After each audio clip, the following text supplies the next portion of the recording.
Congress party की नाकामियों का खमियाजा आप पर हमको भुगतना पड़ता है।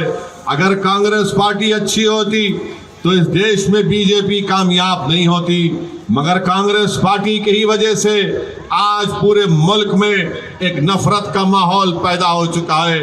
अगर देश का प्रधानमंत्री नरेंद्र मोदी है तो इसकी बहुत बड़ी जिम्मेदारी कांग्रेस पार्टी पर आयद होती है। मेरे अजीज दोस्तों और बुजुर्गों, मेरी आपसे गुजारिश है कि यही कांग्रेस पार्टी थी जब बाबरी मस्जिद के ताले खोले गए थे, यही कांग्रेस पार्टी थी जिसके दौर में बाबरी मस्जिद को शहीद कर दिया गया था, यही कांग्रेस पार्टी इख्तिदार में थी, पावर में थी जब दिल्ली की सड़कों पर मासूम सिखों के खून से होली खेली गई थी। मेरे अजीज दोस्तों और बुजुर्गों, आज आप देखते हैं कि कांग्रेस पार्टी हर भारत में हर रियासत में ख़त्म हो चुकी है। आज यही कांग्रेस पार्टी के लोग असदुद्दीन ओवैसी पर इल्ज़ाम लगाते हैं कि असदुद्दीन ओवैसी वोट काटने के लिए आए हैं।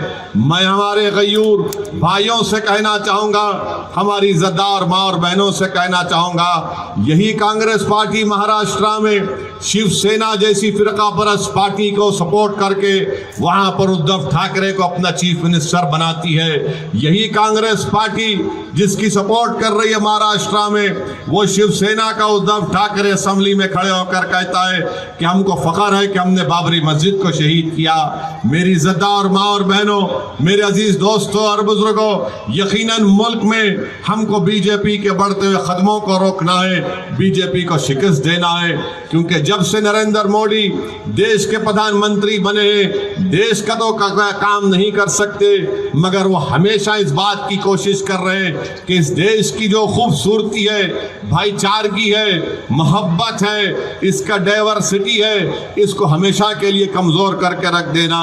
आज मैं बताना चाह रहा हूँ आपको कि जब यही नरेंद्र मोदी की सरकार ने CAA का कानून पार्लियामेंट में लेकर आया तो पूरी भारत की पार्लियामेंट में दुनिया ने देखा कि अगर कोई था जिसने नरेंद्र मोदी के सामने आंखों में आंखें डालकर उसके 306 MPs की आंखों में आंखें डालकर किसी ने CAA के कानून को फाड़ दिया तो उसका नाम असदुद्दीन ओवैसी था। मेरे अजीज दोस्तों और बुजुर्गों, यही बीजेपी ने मुस्लिम हमारी बहनों से झूठा हमदर्दी का दावा किया और ट्रिपल तलाक जैसा गैर कानूनी कानून बना दिया। ट्रिपल तलाक का कानून जो बनाया गया उस इंसाफ नहीं मिलेगा बल्कि उससे नाइंसाफी की जाएगी। मेरे अजीज दोस्तों और बुजुर्गों, आज बंगाल में बीजेपी के 18 MP जीत कर आ गए, इसका जिम्मेदार कौन है? मुझ पर उंगली उठाने वालों, मैं तुमसे पूछ रहा हूं, क्या कांग्रेस की कमजोरी की वजह से, क्या ममता बनर्जी की कमजोरी की वजह से, क्या बीजेपी के यहाँ पर 18 MP कामयाब कैसे हो गए? मजलिस या असदुद्दीन ओवैसी तो 2019 का पार्लियामेंट के चुनाव में हमने तो इलेक्शन नहीं लड़ा था। सागरदेगी के मजलिस इत्तेहादुल मुस्लिमीन के उम्मीदवार जनाब महबूब आलम साहब, मैं आप तमाम से ये गुजारिश और रिक्वेस्ट करने आया हूं कि आने वाले असेंबली के चुनाव में जो 27 तारीख के दिन 26 तारीख को जो पोलिंग है उसमें आप तमाम लोग एक होकर मुत्तहदा अपने वोट का इस्तेमाल करिए और यहाँ से जनाब महबूब आलम साहब को अपना MLA बनाकर बंगाल के असेंबली में भिजाइए। मैं आपको ये बताने को आया हूँ कि पिछले 60 साल से आप लोग ने कभी कांग्रेस को वोट दिया तो कभी वाम को वोट दिया और फिर 10 साल से बंगाल में TMC की सरकार है। ये मुर्शिदाबाद का जिला है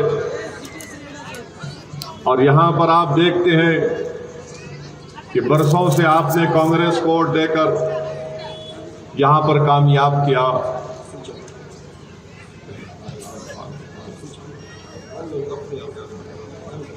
और आपको साफ पीने का पानी भी नहीं मिलता है, पानी का रंग लाल है और यहाँ पर हमारे बच्चे और बच्चियों को पढ़ाने के लिए स्कूल का इंतजाम भी नहीं है।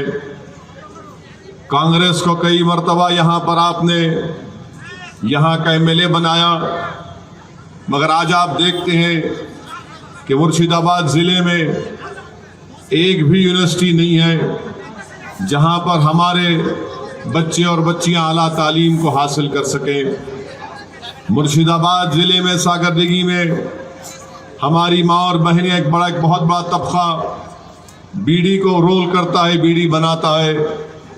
आज खुद आप देख लीजिए कि बंगाल में अगर मुस्लिम अक़लियत पसमानदा है, उनसे इंसाफ नहीं मिला, तो इसकी जिम्मेदारी किसी हद तक हम पर भी आयद होती है।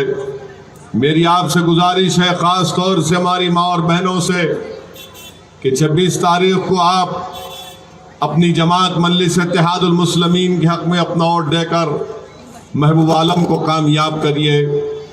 बरसों आपके पास कोई दूसरी पार्टी नहीं थी, आप हालत मजबूरी में कभी टीएमसी को या कभी कांग्रेस को वोट देते थे। आज मजलिस आपके दरमियान में है और हम आपसे वादा कर रहे हैं कि सिर्फ असेंबली इलेक्शन तक नहीं, बल्कि इंशाअल्लाह ताला सुबह क़यामत तक बंगाल की सरजमीन पर मजलिस इत्तेहादुल मुस्लिमीन बाकी रहेगी। ये पहला और आखिरी असेंबली इलेक्शन नहीं है, बल्कि हर असेंबली इलेक्शन में हम मुकाबला करेंगे। ज़िला परिषद का हो, ज़िला पंचायत का हो, या फिर लोकल बॉडी का हो, और इंशाअल्लाह ताला वक्त भी आएगा जब मजलिस का उम्मीदवार मुर्शिदाबाद की पार्लियामेंट की सीट से भी मुकाबला करेगा। मेरी आपसे गुजारिश है कि अपने वोटों से अपने नुमाइंदों को कामयाब करिए। आज हर आदमी, हर पार्टी आकर आपसे कहती है कि हमको वोट दीजिए। सवाल ये पैदा होता है कि आपने क्या हासिल किया। आज बंगाल में मुस्लिम अक़लियत का हाल ये है कि सब कोई कहता है कि हमको वोट दे दो, मगर हकीकत क्या है? हकीकत यह है कि सिर्फ 6% मुस्लिम अक़लियत की नौकरियां गवर्नमेंट में दी जाती है। सिर्फ 11% हमारे बच्चे हायर एजुकेशन में तालीम हासिल कर रहे हैं। 16% मुस्लिम लड़कियां और लड़कियां ऐसे हैं जो 9 साल और 14 साल के दरमियान में हैं, जो कभी स्कूल को नहीं गए। मेरे अजीज दोस्तों और बुजुर्गों, आज बंगाल की जेल में 38% मुस्लिम पॉपुलेशन अंडर ट्रायल है। हर मैदान में हम पीछे हैं।